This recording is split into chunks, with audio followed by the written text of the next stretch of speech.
მუნიციპალიტეტში ინფრასტრუქტურული პროექტები გრძელდება. ზეგანი ახაშნის დამაკავშირებელ გზას რეაბილიტაცია utardeba.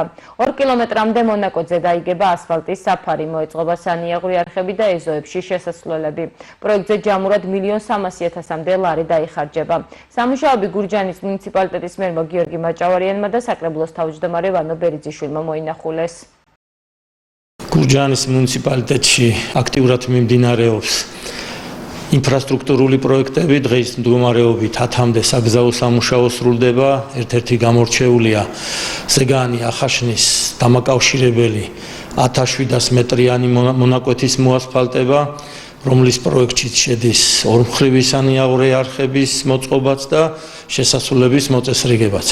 პროექტი ფინანსდება რეგიონალური განვითარების ფონდისა და ადგილობრივი ბიუჯეტის თანხებით, რომლის ღირებულება 1.284.000 ლარს შეადგენს.